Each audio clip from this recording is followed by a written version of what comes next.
BBOR, Black Box Online Radio, coming to you from West Virginia at heart and from around the globe. And hello, Nedheads. Hello, Black Box Battalion. Today is Monday, another Zodiac Monday. Welcome to the show. How's everybody doing? On Mondays, I talk to you guys about the Zodiac Killer, and my guest on the program this week is James Bigtwin. He is the author of the book, The Only Time Richard Got Angry at Me. James, are you with me? I am. Firstly, I would like to say thank you for being a guest on Black Box Online Radio.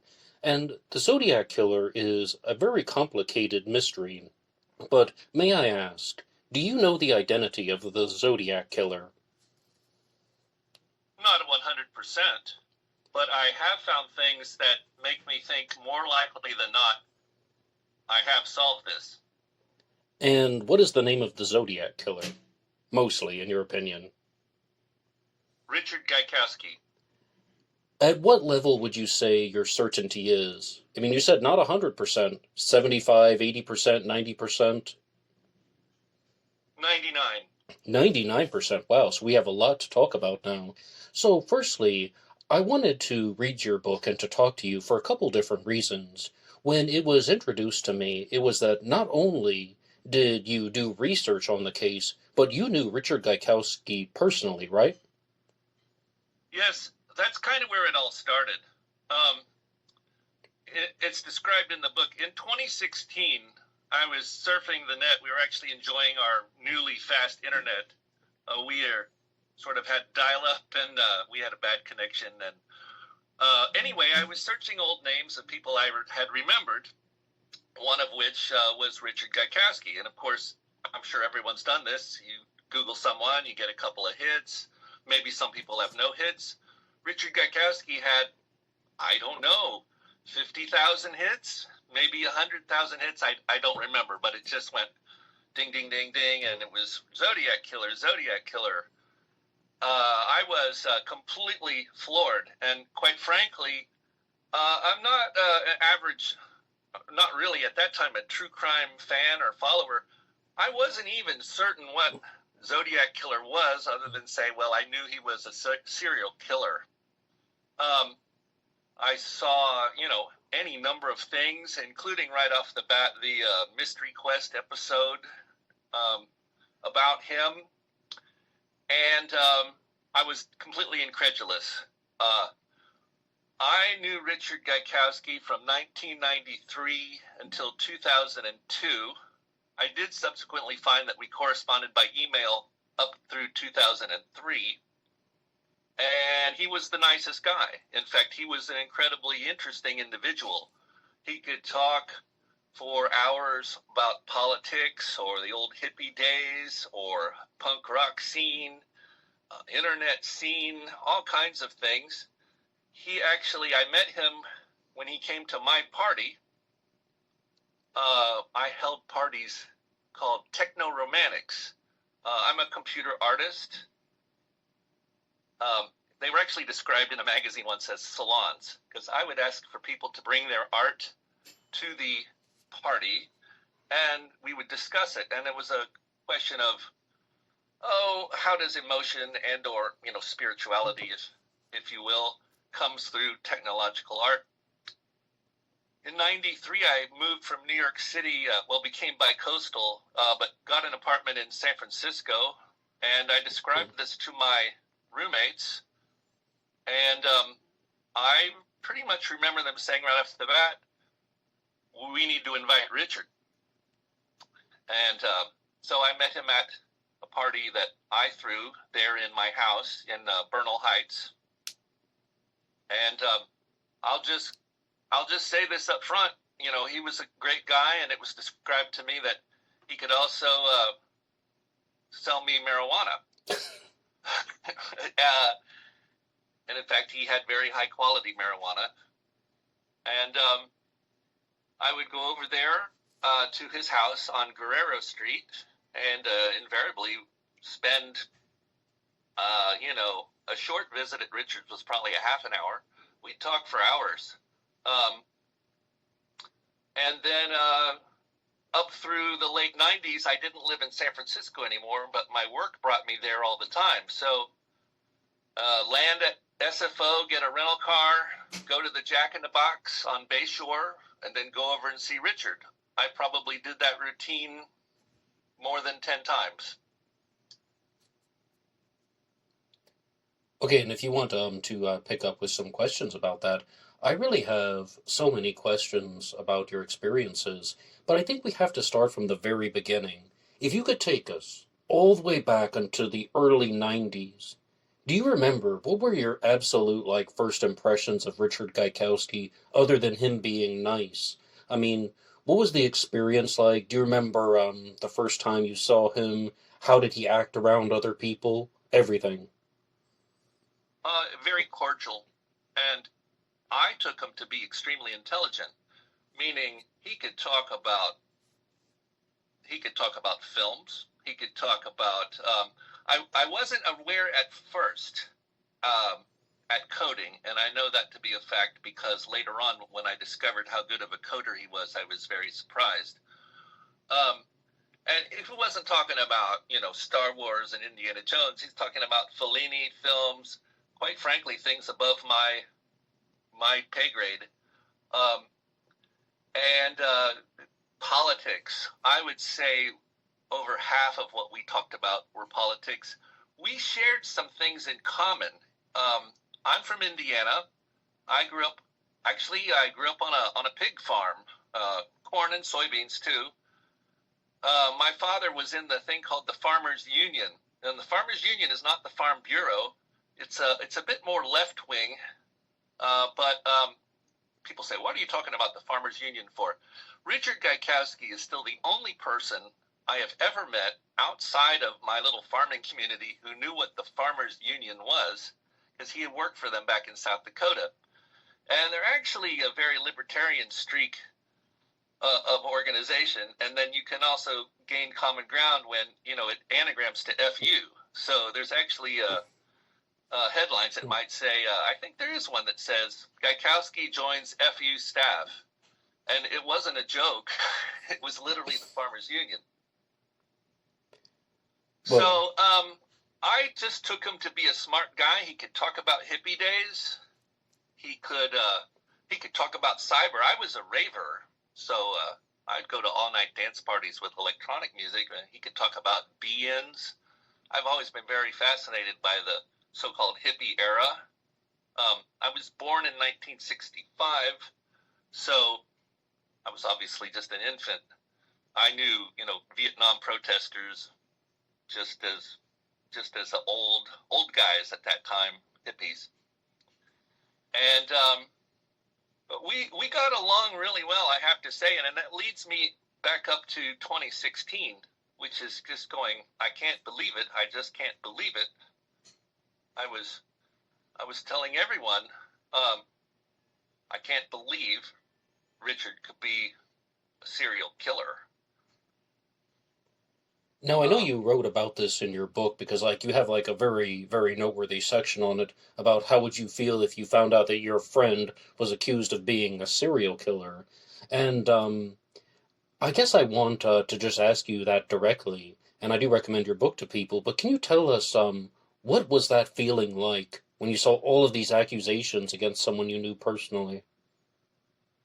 The first thing is a freak out. That's in the first few seconds to few minutes. Then you kind of go to, I kind of had a feeling of an injustice that Richard was being smeared. Then you kind of go back to say, do I remember anything about this? And you start searching through your mind. Then you sort of switch back to the injustice angle. It's the first time I ever heard of the individual Blaine, and you start to read that they come back to this guy. And on the surface, Blaine looks like a kind of unreliable individual. I'll say kind of, just because, as a raver and as someone who has experimented with drugs. I mean, I also worked for a man named John C. Lilly. John C. Lilly is known as the inventor of the isolation tank and also a person who attempted interspecies communication with dolphins. I was just about to ask, is that like the stuff with dolphins? But yes, you answered that. Thank you for that, because that's like the first thing I thought of. Yeah, John C. Lilly. I mean, you could do a few shows about that man. He's the first person to map the brain of primates. Again, inventor of the isolation tank. At one point, the world's authority, scientific authority, he wrote a paper on LSD and then on ketamine in the mid-'60s. Controversial individual. But let's just say that in my lifetime, I've met more than my share of weird and or not standard individuals. And it's like in any crowd, there are people with integrity and there are people who don't have integrity. And just the fact that they are experimenting with consciousness, perhaps as Timothy Leary would say, doesn't make them not credible just by that fact alone.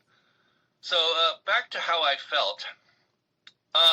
The injustice, the disbelief, just the complete disbelief, and in fact, it comes out in the name of my book, which it was a conversation with my wife saying, I don't even remember Richard getting angry at me. I remember Richard laughing or making a sarcastic comment or just an intellectual but funny guy. And always very supportive in artwork. He wanted to know what was going on in the art scene and in the computer scene. And so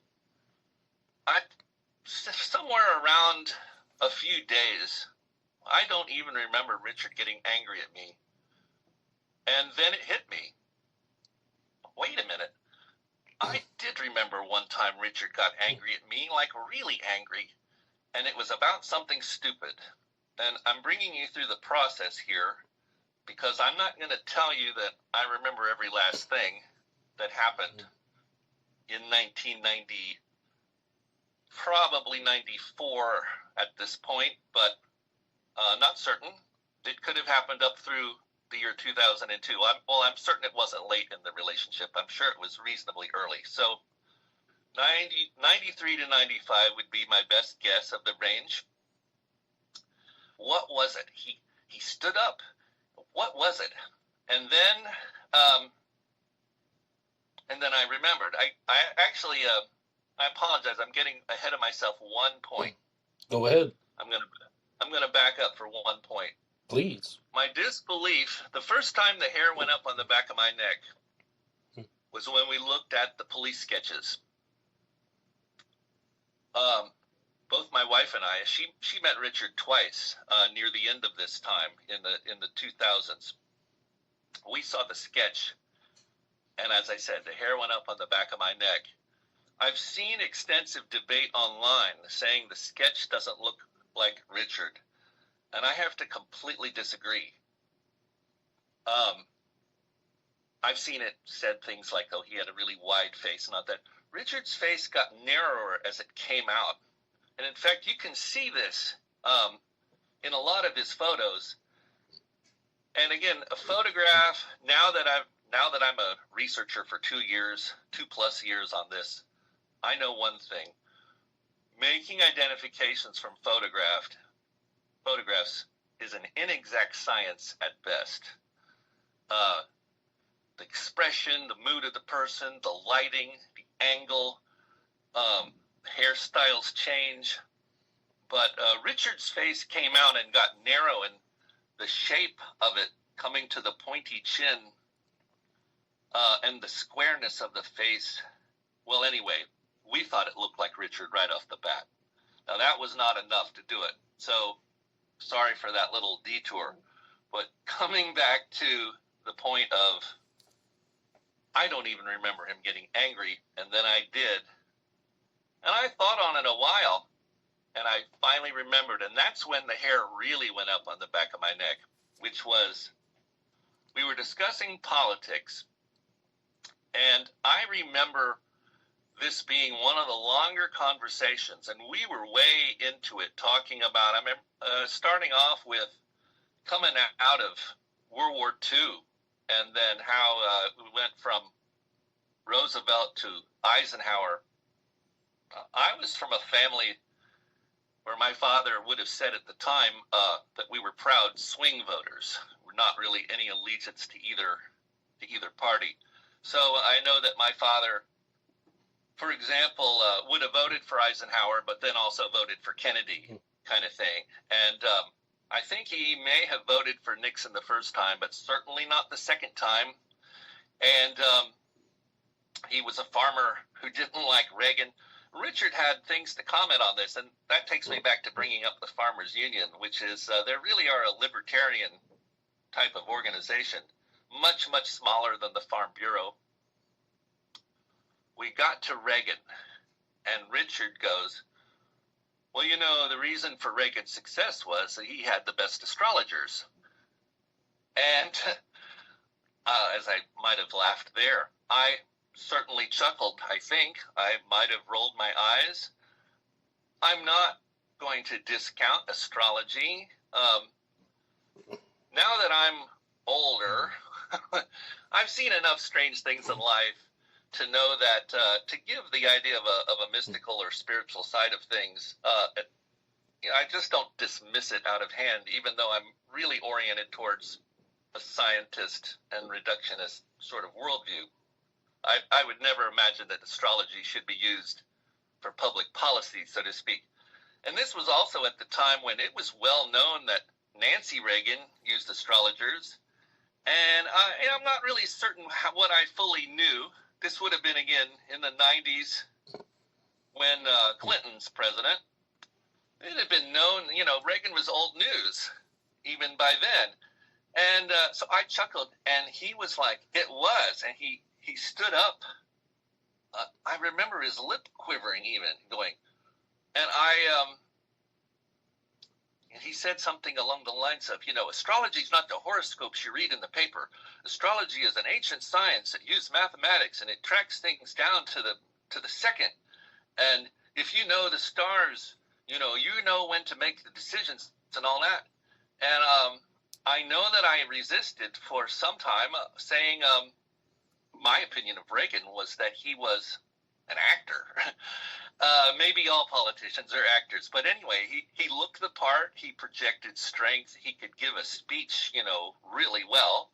And from the inspirational side of Reagan, he did his job really well. But we could also do another show just on politics. I think he was able to deliver the speech as well, and that was probably the main thing Reagan brought. And Richard was not having it, and he demanded that I say that Reagan's success was due to astrology. And I finally just said, okay, sure, dude, and it didn't end our relationship. As I have said to other people who've asked me on this point, well, why did you stay friends with him? Well, it was an out of character moment. And in fact, again, if he had gotten angry several times, maybe this wouldn't be so memorable. But it was quite memorable. One time at a party, a hippie party and or a rave party, one of these things, an old hippie could get angry at you for doing something like passing a joint in the wrong direction. I was at a party, I handed a joint to someone, and a woman came up and said, "What are you doing?"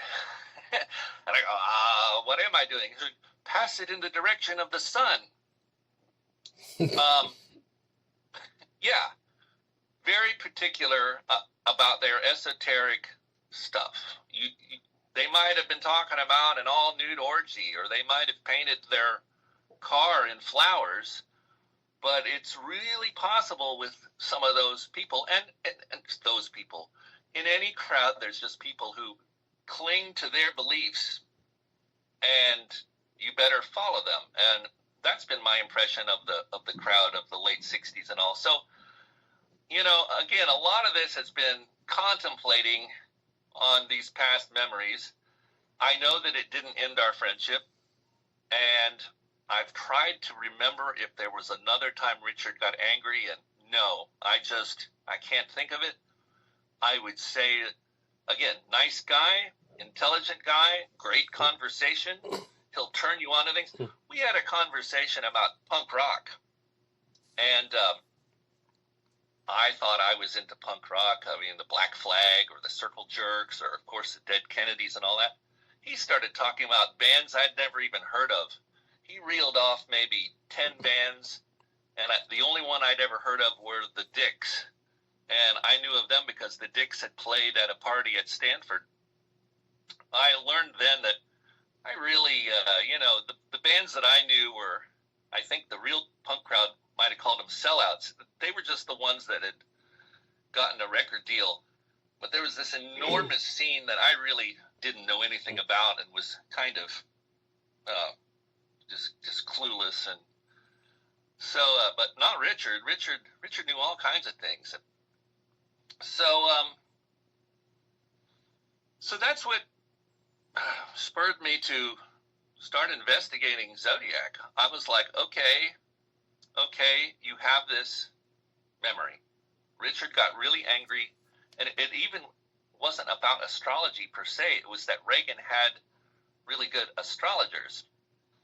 And not knowing anything about the case, I went in looking for, did Zodiac talk about Reagan? I looked it up. Reagan became the governor in 67. Maybe he wasn't sworn into 68, something like that. He was the governor during the Zodiac killings. Okay. Goes on to be president. Confirmed, it was Donald Reagan, not Reagan, but Reagan, R-E-G-A-N, who was Ronald Reagan's chief of staff, who spilled the beans on the astrologers. He wrote a book while Reagan was still president that outlined that for the vast majority of the 8 years until it came out, an astrologer planned all the scheduling for Ronald Reagan. I mean, what a thing.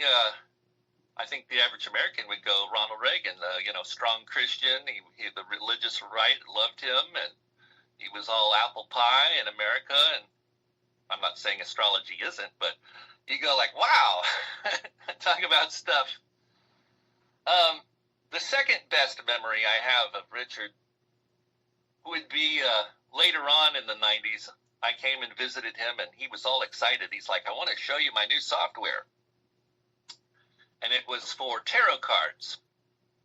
And he sat me down at his Amiga and gave me a digital tarot card reading with the software that he wrote. And this is truly when I realized what a good programmer he was, because it was very nice software. And again, in the 90s, graphics aren't what they are today, but they were very nice. And then when a card would flip, it would be his voice. Richard had a very deep and melodic voice. So I remember plain as day, the first card was the Fool. The Fool, and it would say, foolishness, folly, on the precipice, doing things that don't make sense. I don't remember what that part was, but that's how this software worked. So that was the other thing I looked for in Zodiac. It in a vacuum, if you say Zodiac killer, you go, well, okay, the guy's into astrology, tarot cards. Those who know both of these fields say tarot cards are not astrology. But to the average person, like, well, they're trying to predict the future with non-standard methods. So anyway, I looked through Zodiac trying to find a connection to Reagan or tarot cards, and didn't really find any. It's probably time for another question, isn't it, Ned? Oh, yes, absolutely, though, because I was kind of just thinking about it as you were sharing this stuff about Ronald Reagan or tarot cards. Not only do I not think of any examples of the Zodiac Killer talking about Reagan or tarot cards, I really don't think of too many examples where the Zodiac was discussing astrology in his letters. Of course, we have the Zodiac symbol, which can be viewed as an astrological symbol depending on the context that it's used. And I want to ask you very directly, do you think that Richard got angry at you because you were talking about astrology and it's almost like a heavily veiled zodiac confession? Or do you think it was something that he was actually just very passionate about? And I do mean that, like a heavily veiled confession where he's like, yeah, astrology's important because I'm the Zodiac killer and the Zodiac signs are astrological and, it had some type of secret meaning to him? Or do you think that this was just something that he used in his daily life? Where do you stand? Well, he was definitely passionate about it, and he definitely believed that following astrology was a valid endeavor. I would never, I kind of have to say before and after, I would have still said up until 2023, Richard Gaikowski was just passionate about astrology. Given what I've discovered, and since I've already told you I'm 99% certain, I believe it is. I don't know if it was a confession, but it was the mask being lowered to have this young kid. Richard would have been 60-something. We could calculate it out. I guess he would have become 60 in 96. So he's 58, 59 years old. I'm 28 years old. I'm this kid who's chuckling at his assertion. And he got ticked. He got really ticked. So, I've seen that where people have said that the Zodiac really had nothing to do with astrology. And I just go, what's the simplest here, everyone? He calls himself the Zodiac. That is the brand he gave. That's the name he gives himself. I think you're on thin ice to try to say, I'm not that you have, but I've seen it online where people say he wasn't into astrology. I have found no evidence that the murders occurred on astrologically significant dates. You get the idea, maybe phases of the moon or different, what were the signs of the people. I didn't find any correlation there or anything. But, when someone names themselves, I think it's much more likely that the Zodiac, whoever he was indeed interested in astrology. Was this, I don't know if it was a conscious confession, but I triggered him, I think. Right, because it sounds like I think you probably said it better than a heavily veiled confession. You said lowering the mask. Maybe that's a more appropriate way of putting it. But I'm also glad that you pointed out that I am not someone who dismisses all of the astrological influences on the Zodiac killer, because as I already told you, Zodiac is, well, it's very astrological by its definition. And even when you look at a symbol or maybe the set of the astrological signs of the zodiac signs, you will see the circle with the cross going through it in a more elaborate way. I mean, it's the zodiac sign for a reason. So I wouldn't say that it's zero. What I do say is that the zodiac definitely didn't talk about star signs in his letters like, oh, Aquarius this and Gemini that. He didn't approach it from that, and he also didn't talk about things like horoscopes. But it sounds like what you have just shared about Richard Gaikowski is that he wouldn't have thought of astrology as just what's your horoscope. Oh, you're a Taurus. This is what you will be experiencing today. It sounds like he thought about it in a more complicated and perhaps even more ancient way. Is that fair to say? Absolutely. In fact, one of the very tangible points of his rant was that astrology is not the horoscope you read in the paper. It was an ancient science based on mathematics and precise astronomical readings. He wouldn't be interested in the horoscopes at all. I don't want to say something that I don't think happened. I don't remember him dissing people who wrote horoscopes. he did diss horoscopes themselves and dismiss them. I remember that part clearly, and I also believe Jean Dixon came up in this exchange, which is, name an astrologer. I don't know if she's as famous now as she was, but if you go back to the 80s and 90s, that would have been who America knew. And he was like, Jean Dixon. He wasn't impressed. And all right, though.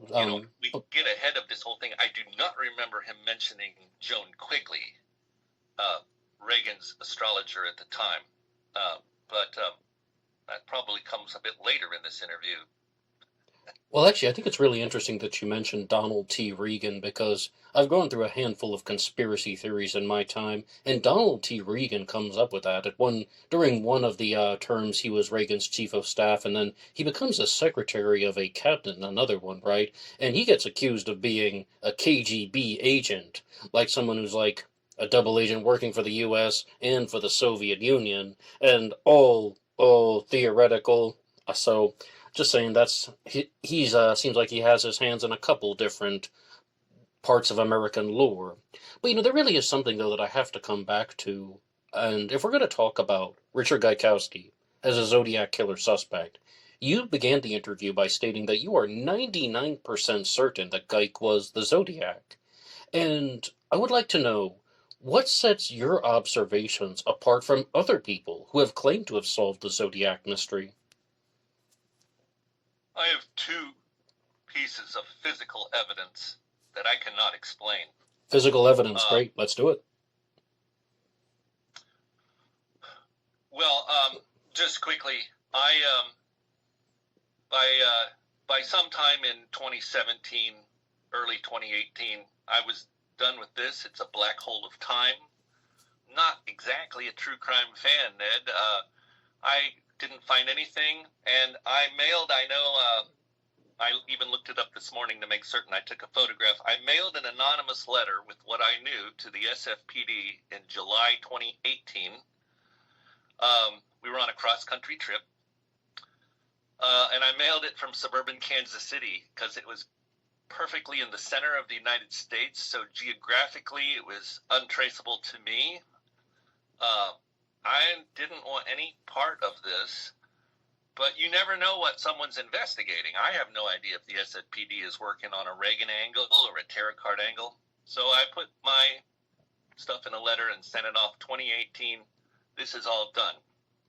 Why do I say 99%? I'll just cut to the end. There's a chapter in my book called Occam's Coincidences. How many coincidences in a row do you need to say that something is so? And there's two such things along this line.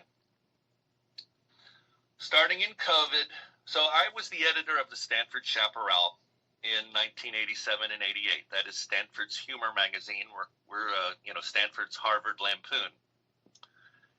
And there's an annual banquet, and in 2020 there was no annual banquet plan. And I said, well, why aren't we having a Zoom call? And there was really no answer on a mass email, and so I just went ahead and held it myself. And it was great. I hadn't really paid much attention to the Chaparral since I had graduated in 88, but I was really into it then. And then through the long days of lockdown, I've been an artist also my whole life and done things, like hung out with Dr. Lilly, or I actually performed at Montreux Jazz Festival. A lot of things I wanted to document about my life. You hear of people in their 50s get cancer and die, or have a heart attack and die, and I thought, I want to make certain I document my art life. And that's what I spent lockdown. And that included the Chaparral. And when we get to 2021, there still was not going to be an annual banquet. What was it, Omicron maybe? I don't remember. But there wasn't a banquet in 2021 either, so I held the second Zoom call. And I realized that 2024 would be the magazine's 125th anniversary. We were founded in October of 1899. So our online presence wasn't very good, and I don't know if the Stanford Daily, the student newspaper, considers the Chaparral as a rival. Probably not. Maybe back in the 30s and 40s and 50s, but we certainly view the Daily as a rival to us. Well, they have incredible archives. They have all of their issues, or I guess I'll just say all of their issues with an asterisk, available online. We had squat. We had a couple of poor attempts at websites in the late 90s. They weren't very good.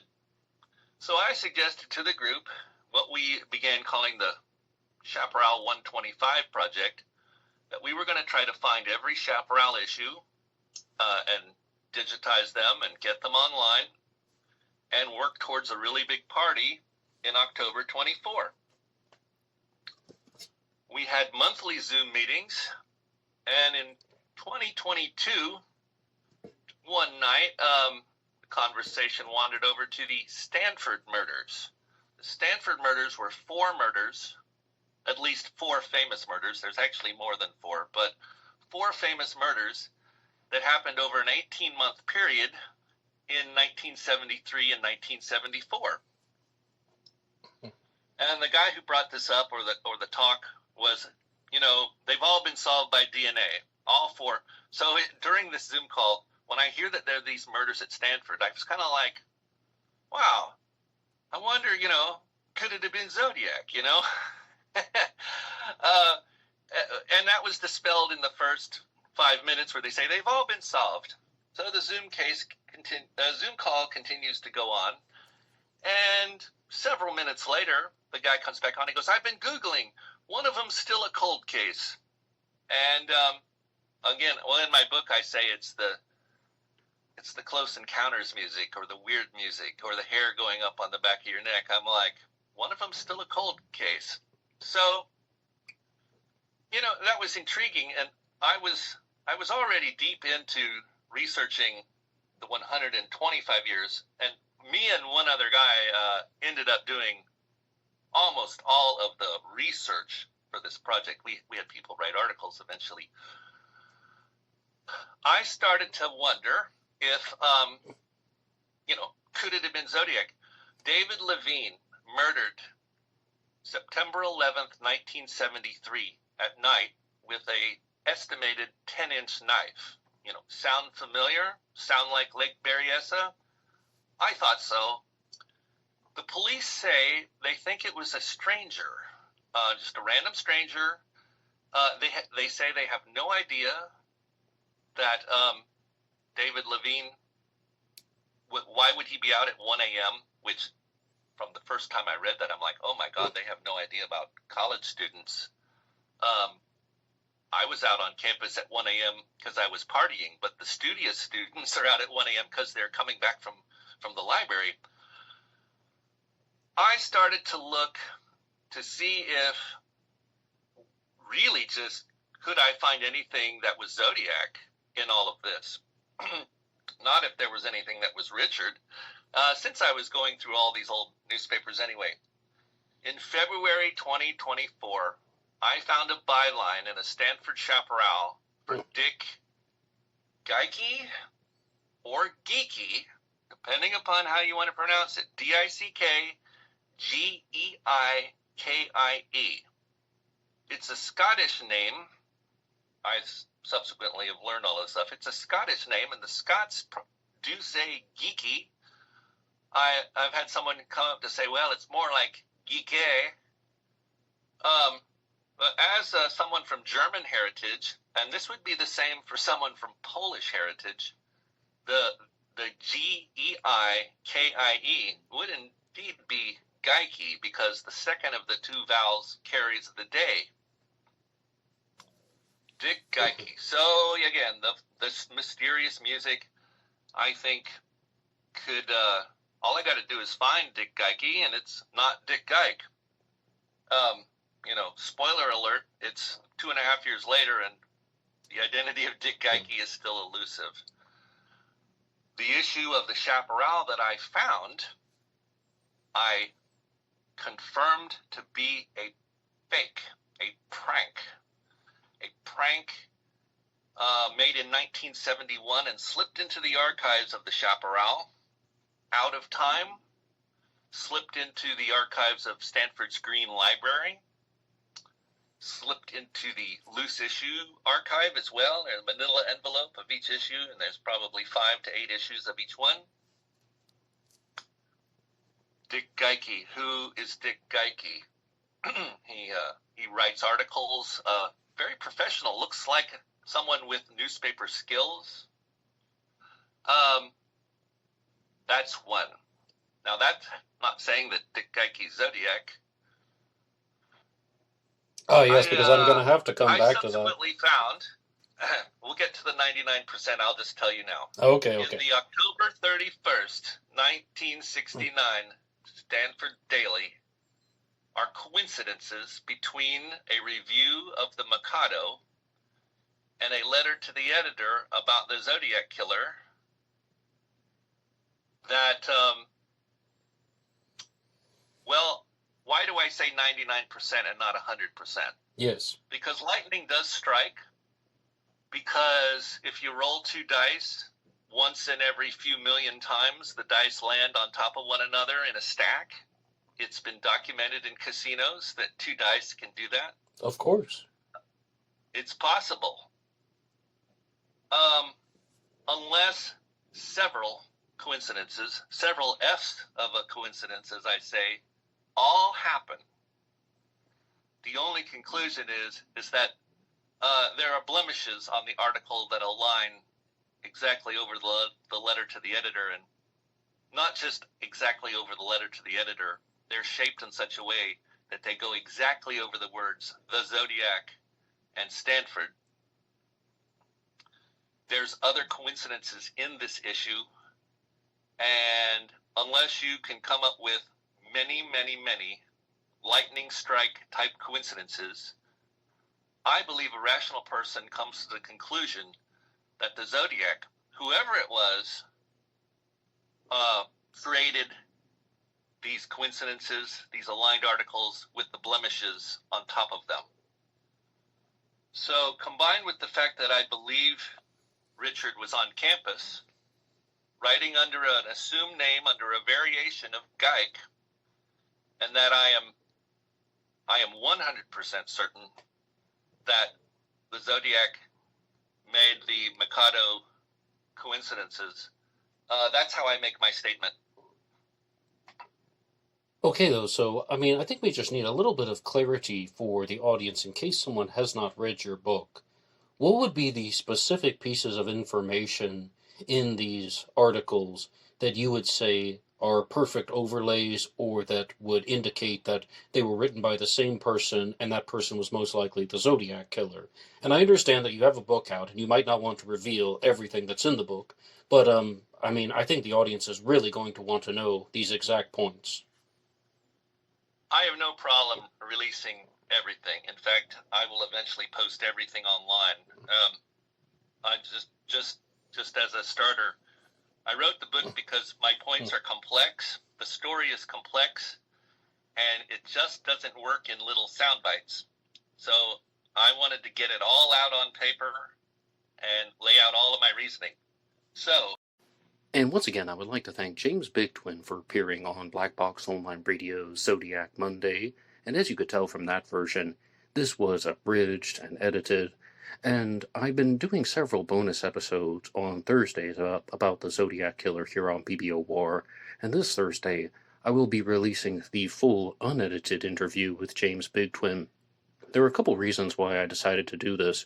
One of them was I just wanted to get to the major points from the interview and give a condensed version. And the full interview that we did is over 2 hours long, so I decided to do it in 2 different ways. It's really the first time that I've done that, the condensed version and the full version, but, you know, you can always hit the like button and subscribe if you want to follow along with all of the Zodiac Killer interviews. And as many of you will know, I've been doing the interview segments for Zodiac Monday, but I really wanted to keep up with the Zodiac Killer news report. So tomorrow, I will be releasing a bonus episode for the Tuesday show. A Zodiac Killer news report will come out tomorrow, and this is also an opportunity to talk about some updates for the Tuesday show. For a while, I was doing true crime talk radio in the morning. Then I did a segment about JonBenet Ramsey that went on for several weeks earlier this year, and I've been hoping to get back to that one for a while because, in all honesty, there are 2 episodes that I've really wanted to make about the JonBenet Ramsey case that I haven't done yet, and after that happens, I'm hoping to start a regular segment on BBOR about the Black Dahlia murder from 1947, the murder of Elizabeth Short, and I know that that's not the most popular subject. I know that that's not a case that absolutely all of the subscribers follow, but it's one that I really have been meaning to explore more because I think a lot of us are really, really connected to that mystery in several different ways. Of course, we have the Zodiac killer parallels. We have Zodiac killer suspects who are accused of both sets of crimes, the Black Dahlia murder and the Zodiac murders. But that's not the true things that I want to explore for that series. So please look out for some new episodes about JonBenet Ramsey here on this channel, as well as the Black Dahlia murder. And I would like to get to your supporter shoutouts, but first I would like to remind you guys that today's episode is partially sponsored by Michael Cole, a friend of the show and the author of the Zodiac Revisited trilogy. If the Zodiac case fascinates you, be sure to check out the Zodiac Revisited. It is a deep dive into the mystery with a unique and interesting perspective, and the trilogy is available on Amazon, Spotify, and wherever you get your favorite true crime books. And if you enjoy the series, please consider helping out Michael by leaving a 5-star review.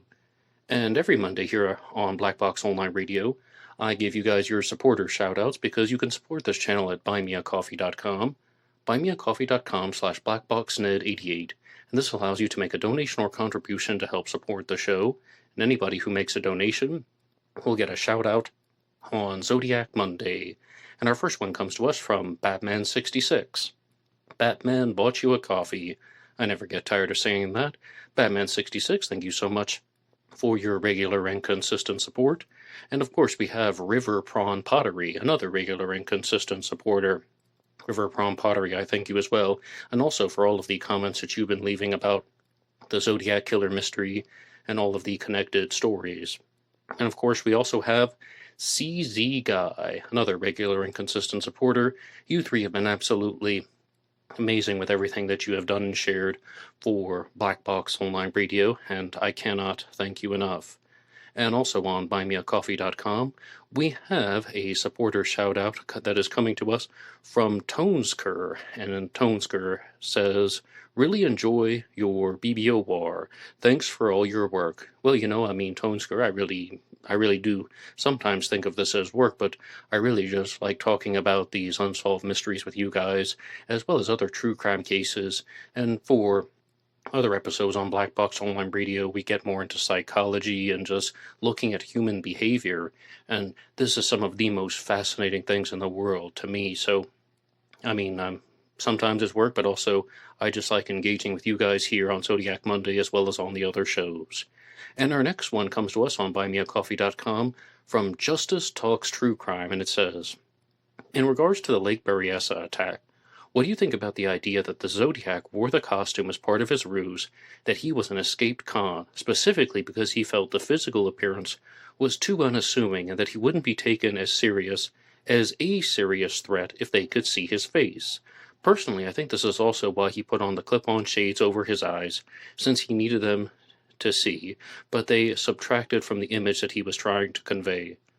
Well, Justice Talks True Crime. I think you're mostly right about that, except we don't necessarily know what features he would have been trying to hide, or what type of image would not be intimidating in his mind.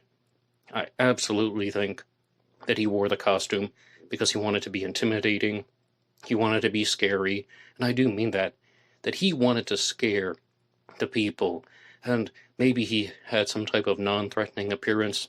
For a long time I've told you guys that I thought that the Zodiac knew Cecilia Shepard personally, and she was the only specific target, and he didn't want to be recognized, so he puts on a costume and he's disguising his voice, but I have no real evidence to support that. That was only conjecture on my part.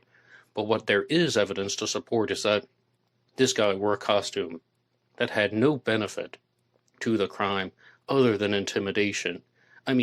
He could have used so many other methods simpler methods that would not have been as bulky, not have been as cumbersome. It's really this whole thing about how he probably did think that his appearance was very mild and very meek, and that he wouldn't be very threatening if he's trying to hold them up at gunpoint. Even with the hooded costume on, Brian Hartnell is still trying to talk this guy down, to be like, oh, I mean, I can send you a check if you want, I can get you some money, saying things to just try and create the calm and light atmosphere. And if this guy wasn't wearing the hooded costume, he might even be trying much harder to persuade him to let them go, and they would target his vulnerabilities. By wearing the hooded costume at Lake Berryessa, he was able to conceal his vulnerabilities, turning himself into this type of wannabe comic book villain in his own mind. Of course, the Zodiac was very vulnerable. Brian Hartnell even noted that his hand was shaking, and he was saying, oh, are you nervous? And the Zodiac says, yeah, I guess so. And Brian says, I would be nervous too. Something to that effect.